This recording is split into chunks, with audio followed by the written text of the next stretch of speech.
નમસ્કાર મિત્રો, પાલનપુરની નજીક ચિત્રાસણી ગામ આવેલું છે.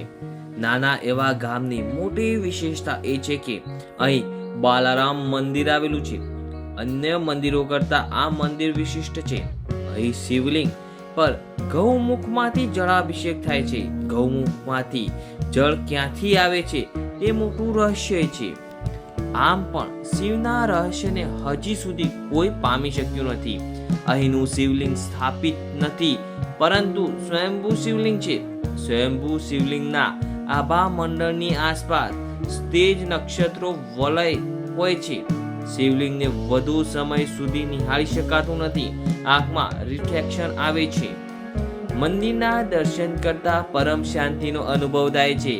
મંદિરમાં મૌન ધારણ કરીને બેસો તો જુદી જ દુનિયામાં સરી ગયા હોય એવું લાગી આવે. બાળકો સાથે દર્શન કરશો તો વળી એક નવી અનુભૂતિ મળશે. અહીં અન્ય મંદિરો પણ જોવાલાયક છે. આબુ રોડનું પ્રાકૃતિક સૌંદર્ય વાતાવરણને મોહક બનાવે છે. શિવને આમ પણ પ્રકૃતિ પ્રિય ગણવામાં આવે છે. પ્રકૃતિનું પૂજન કરો તો પણ શિવ પ્રસન્ન થાય છે. મિત્રો, એકવાર અહીં ભયંકર દુષ્કાળ પડેલો. લોકો અન્ન અને પાણી માટે તરસવા લાગેલા.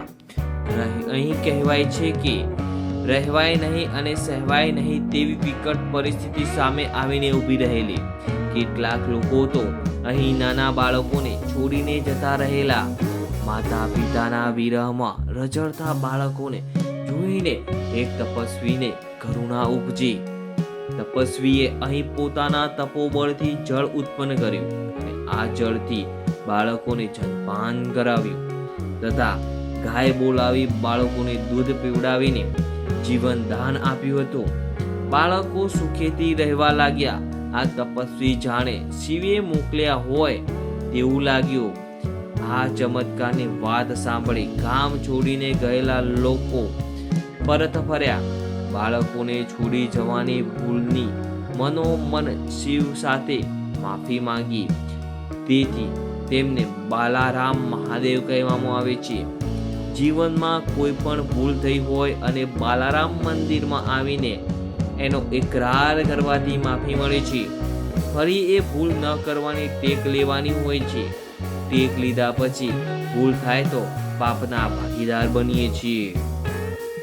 મિત્રો, એવું કહેવામાં આવે છે કે મહાભારત કાળનું 5000 વર્ષ જૂનું અને પ્રાચીન શિવ મંદિર આને કહેવાય છે.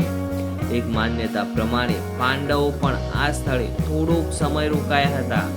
પાંડવો અહીંની પ્રકૃતિથી પ્રભાવિત થયા હતા. જ્યારે કૌરવોની વાતથી તેઓ વ્યગ હતા ત્યારે આ ભૂમિ પર એમને શાંતિ મળી હતી. આ મંદિર તેની સુંદરતા માટે જાણીતું છે. લીલીછમ હરિયાળીથી ઘેરાયેલું અને તેની બાજુમાં વહેતી નદી છે. પિકનિક માટેનું પણ એક આદર્શ સ્થળ માનવામાં આવે છે. આ સ્થળની મુલાકાતથી આનંદ સાથે આપણી પ્રાણવાન પરંપરાને પણ પ્રમાણી શકીએ છીએ. ઉત્તર ગુજરાતના લઘુ કાશ્મીર તરીકે ગણાતા આ સ્થળ પર વરસાદી મોસમમાં પ્રકૃતિ સોળે કળાએ ખીલી ઉઠી છે. જાણે ડાળ ડાળ અને પાન પાન શિવ સ્વરૂપ બની જાય છે. ચોમાસામાં એકવાર તો ત્રિશુલ આકારની વીજળી પણ જોવા મળે છે. એમાં એવું છે કે ભાગ્યશાળીને જ એના દર્શન થતા હોય છે. ચોમાસામાં કેટલાક સાધકો મંદિરમાં સાધના કરવા આવે છે. આ મંદિરમાં બાળકોને ભોજન કરાવવાથી ગમે તેવી મોટી સમસ્યા દૂર થાય છે. સવાલ થોડો સમય ધૈર્ય રાખવાનો છે. ધૈર્ય અને ધ્યાનનું ફળ હંમેશા મીઠું હોય છે. તો મિત્રો, આજે આપણે જાણ્યું બાલારામ મંદિર વિશે. જો મિત્રો તમને આ મારી જાણકારી સારી લાગી હોય તો પ્લીઝ મિત્રો મારા વિડીયોને શેર કરજો, લાઈક કરજો, કોમેન્ટ કરજો અને આવા નવા વિડીયો જોવા માટે અમારી ચેનલને સબસ્ક્રાઈબ કરી લેજો.